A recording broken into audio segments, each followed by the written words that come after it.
Welcome back to the IBFP. Here's your host, Foxy New.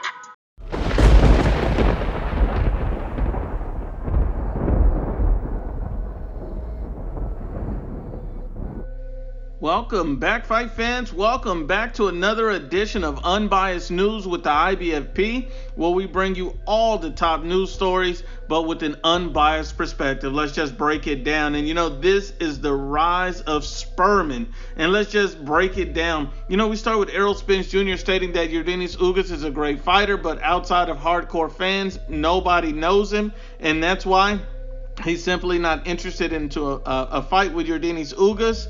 He said, I'm just not going to be calling out to fight because, hardcore boxing people know him.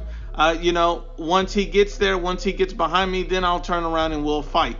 Now, the interesting thing about this, that Errol Spence Jr. is saying that Ugas is not famous enough, that no one knows him, that he's not really interested into a fight with this guy, is because the same thing that was said about Ugas was said about Errol Spence. Keith Thurman had previously stated that, he wants Errol Spence later in 2020, and this was back in 2019, saying that he needs to get more popular. He needs to get more famous, basically putting him off until his fame and popularity grows. And, the interesting thing about that is that has given birth to the rise of Spurman. And who Spurman is a mix between Errol Spence and Keith Thurman, because you have to understand and be honest and unbiased. These guys are literally one and the same. These guys are growing into the same fighter with the same traits, the same words, the same actions, and the same movements. You got to think about it like this. Keith Thurman, he took on a Sean Porter, he took on a Danny Garcia, and Errol Spence Jr. is literally trying to mimic that exact formula.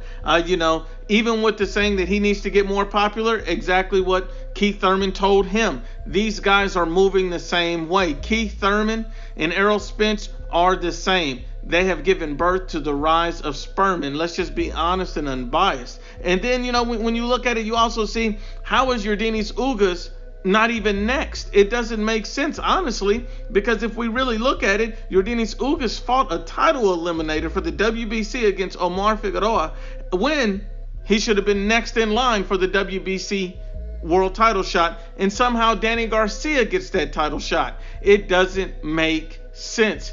Danny Garcia and the Ivan Redkach was made an eliminator, but this fight happened after Ugas fought Omar Figueroa. They basically put Yordenis Ugas on the back burner. And you understand that Errol Spence is likely to never fight Yordenis Ugas. He's recently come out and basically stated that he got 3 fights left at 147 before going to 154. And I guarantee you, Yordenis Ugas will not be on that list. He has the opportunity of facing maybe a Manny Pacquiao. He has Danny Garcia.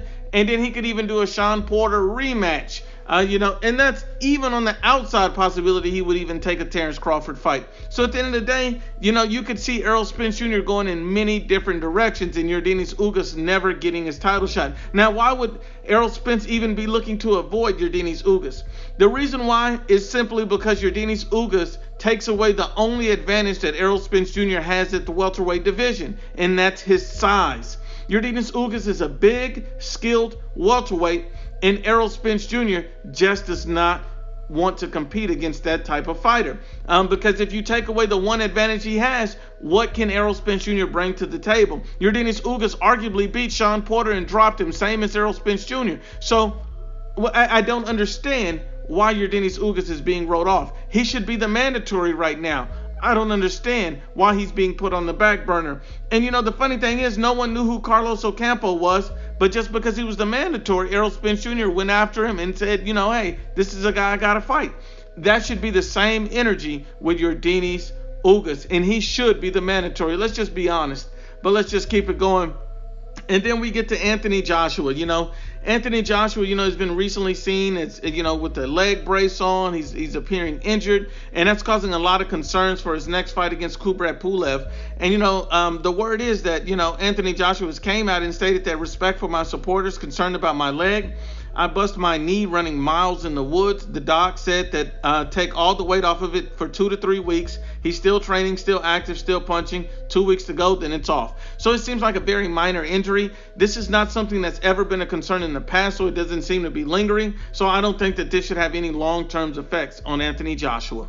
but let's just keep it going. And Devin Haney has came out and stated that Vasyl Lomachenko fight will define who he really is.